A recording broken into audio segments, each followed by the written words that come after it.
We can therefore summarize the properties of ionic compounds. Physical nature. Ionic compounds are solids and are hard because of the strong force of attraction between the positive and negative ions. The compounds are generally brittle and break into pieces when pressure is applied. Another property, melting and boiling points.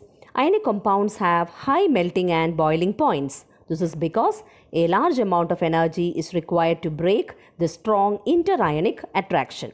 Third property, solubility. Electrovalent or ionic compounds are generally soluble in water and insoluble in solvents such as kerosene, petrol. Conduction of electricity. Here we should consider an ionic compound in three forms: in the solid state, in the molten state, and as an aqueous solution. The conduction of electricity through a solution involves the movement of charged particles. These charged particles are called ions. A solution of an ionic compound in water contains ions, which move to the opposite electrodes when electricity is passed through the solution. Ionic compounds in the solid state do not conduct electricity because movement of ions in the solid is not possible due to their rigid structure. But ionic compounds conduct electricity in the molten state. This is because in the molten state, the electrostatic forces of attraction between the oppositely charged ions are overcome due to the heat. Thus, the ions move freely and conduct electricity. Summary of the lesson. In this chapter, we have learnt various physical properties of metals. Metals are lustrous, malleable, ductile, good conductor of heat and electricity, sonorous, they are also hard. Non-metals do not show the properties of metals, but there are certain exceptions. Iodine is a non-metal, but it is lustrous. Non-metals do not conduct electricity, but graphite can conduct electricity. Metals have high melting point, but gallium and cesium have low melting points. Therefore, physical properties cannot be used to distinguish between metals and non-metals. Chemical properties can therefore be used to distinguish between metals and non-metals. Let us now see the various reactions given by metals, chemical properties of metals. Metals react with oxygen to give metal oxide. For example, copper reacts with oxygen to give cupric oxide, that is CuO. Similarly, aluminium reacts with oxygen to give aluminium oxide. Metal oxides are basic in nature, but aluminium oxide is amphoteric in nature.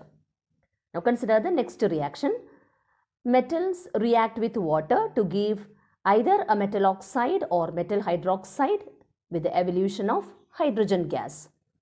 For example, sodium reacts with cold water to give sodium hydroxide and hydrogen. Iron reacts with steam to give Fe3O4 and hydrogen. Consider the next reaction. Metals react with acid to give salt and hydrogen. For example, zinc reacts with hydrochloric acid to give zinc chloride and hydrogen gas.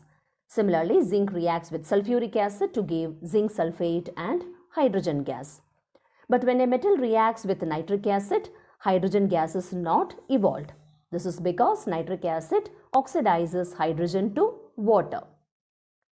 Now consider the reaction. Metal A plus salt solution of metal B gives metal B plus salt solution of metal A. For example, zinc reacts with copper sulfate solution to give zinc sulfate and copper. Iron reacts with copper sulfate solution to give ferrous sulfate solution and copper. Thus, from the reactions of metals with oxygen, water, acids and salt solutions, we have come to know that metals differ in their reactivity. Therefore, reactivity series has been developed and it is a list in which metals are arranged in the decreasing order of their reactivities.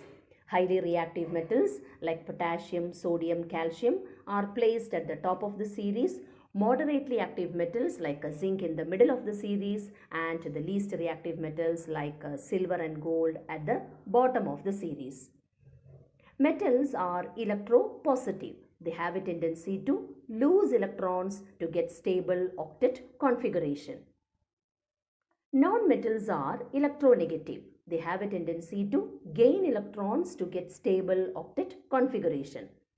Metals can react with non-metals to form ionic compounds. The bond formed by the transfer of electrons from the metal atom to the non-metal atom is known as ionic bond. Ionic compounds are formed by the transfer of electrons from the metal atom to the non-metal atom.